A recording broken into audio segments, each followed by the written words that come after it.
it, like you said earlier, but certainly to say we need more people who are closer to where the business is transacted to be able to find out what the strategies are that are going to work. So that's step one. Step two is the employees have to engage at a different level. They can't come in and say, tell me what you want me to do, how you want me to do it, and when you want me to get it done by. You've got to create an environment where employees want to come in, take more responsibility, contribute at a greater level, and I think so we all need to do more. That's a massive change in how businesses are organized today, from leadership to directing people to creating strategies to executing plans. And I think that's going to be the biggest challenge for leaders, is how do you evolve your infrastructure, your leadership group, your employee base to be more reflective of the current market that we're in today. Because it's only going to go, it's going more in that direction and faster.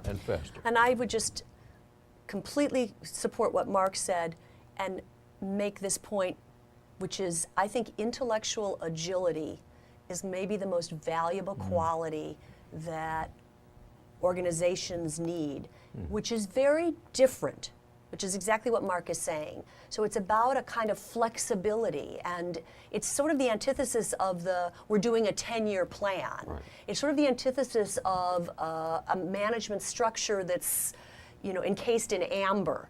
It requires the willingness to regularly question how you're allocating your human and your capital resources and what you're seeing back from the market. And to Mark's point, how are you empowering your employees and your customers?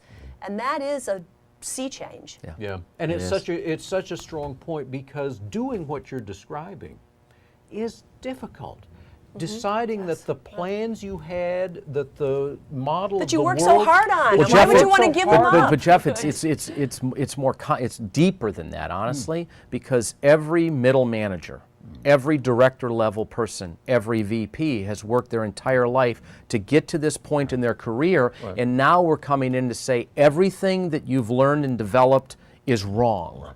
Command and control, telling employees that this is what I want you to do, and this management by objective. It's the worst thing possible in today's environment. It is. So all of the business schools and their curriculums and how they're spitting out future managers for companies, it's not on target anymore. And that's the biggest challenge faced by companies. And that's why you see startup companies which are not encumbered by the past and by traditional managers are making these huge inroads overnight because they're organized correctly. Right, and it's a great point to make also. The fact that it is so difficult means that it really will separate the winners from the losers, because only a few will be able to do this successfully. But it also means, to Mark's point, which I think is exciting, is that if it used to be that innovation almost always came out of scale, now actually sometimes scale is an obstacle to innovation, which means that smaller, more fleet-of-foot players,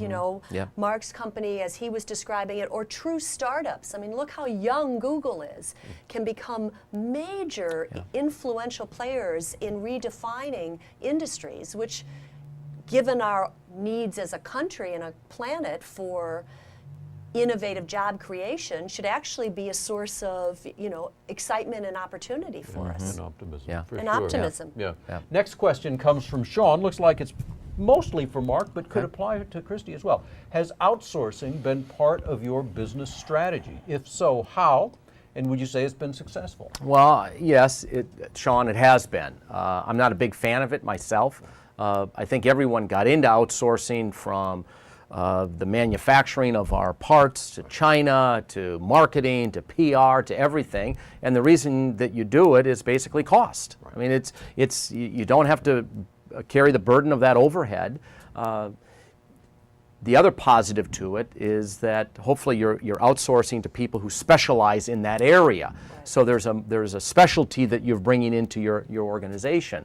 What I find is that we have kind of started to go the other way from outsourcing to bring a few things back in, because we've become so fragmented and there's so many moving parts to doing things that the execution of plans is very difficult, because the coordination of all these outsourced groups has become very, very difficult. So social media, for example, we had that all outsourced to our ad agency. We're starting to take that back in and do it ourselves, because the message messaging and who's doing this and who's doing that. So I believe that the more you can control, the better chance you have of better execution. That's my own personal experience. Certain things I think probably are better to be outsourced because you have a specialty that maybe is not your core competency. But beyond that, to just like for us, we will not outsource customer service. Right. And we could save a lot of money by doing that. We will not do that because touching our retail customer and our consumer from the bowels of our building is really important to us. So we will not outsource customer service, even though we could save a whole bunch of money. So I think some things are okay, and other things you should definitely keep control of. Yep. It could happen in the publishing business, and we're actually seeing it more and more. Of course, you were in other businesses as well there. Well, I share Mark's view that the smart way to do it is not to think about it especially on a cost analysis basis, but rather on a core competency basis. And if there's something, for example, we built and used to operate a 100,000 square foot all digital studio for the production of our content. But operating it meant that we also had to be in the business of selling to third parties the use of that studio when we weren't using it. Well, that's a business that we didn't have any competence in, and we wound up finding a company that did and becoming, in effect, a tenant of that company. I have no problem with something like that. I think that makes sense. As Mark pointed out, though, there are many aspects of business that maybe historically were thought of as peripheral and therefore open to being outsourced, that increasingly management, if they're thinking about this, understands are actually interrelated to the core mission of the organization, and keeping them close and therefore being able to integrate them with other functions turns out to be pretty valuable. Yeah, this is real corporate soul searching, actually, that every company has to go through, and probably more often than they used to have to go through it. Question is from Carolyn. What advice would you give to a small business competing with a larger, well-known brand to make their big break into the mainstream conscience? Now, I think consciousness is probably what Carolyn means here, but the last word is key there, into the mainstream consciousness, okay? Well, my thought, Carolyn, is that the problem that big businesses face let's take our company. We went from being very small to, in our industry now, fairly big. The biggest one? The biggest let's one. Not be, well, let's not, but what happens in that process is that the focus becomes internal versus external. And the real advantage of startup companies or smaller companies is that you usually start something up because there's a consumer need that the big companies aren't recognizing or they're not paying attention to, and you can jump in on that and then go forward. And so I think the advantage that you have is to really stay focused on the marketplace. Or you said it earlier, it's no longer the brand that's the centerpiece. It's the customer. It's the consumer. And if you can stay agile and focused on that, bigger companies struggle with agility, with speed, with changing, and that's the opportunity to jump in. And every category is going to be taken over by startups because that's going to be the core of how they operate their business. Okay, we only have time really for one more, and I want to get it in because it's a very good question. This is from Sherry. What are your thoughts on the importance of companies doing business and holding meetings face-to-face as opposed to electronically? It's getting easier and easier to do this electronically in a very high-quality way. So what about this question? I personally think that you need to have a balance. I think it's the classic high-tech, high-touch in that, of course, why wouldn't we capitalize on the extraordinary efficiencies, not only in communication, but in other ways that technology offers us? But to think that that's a substitute for personal contact, I think is a big mistake. In a world in which email is ubiquitous, think of how much power a handwritten thank you note has. More than it did 30 years ago. So precisely because it's a world in which it's so easy to go electronic, that personal touch of the personal sales call or the meeting where everybody gets together for 2 days to work on the strategy, I think actually has more meaning and more impact than ever before. Mark, you're a sales guy. You've got to have strong views on this. Well, I want to shut down email and voicemail every day in our company, but they won't let me. Not because it's it's not effective because it's hard to keep the right balance, Right. to your point, Christie. And that's really the problem.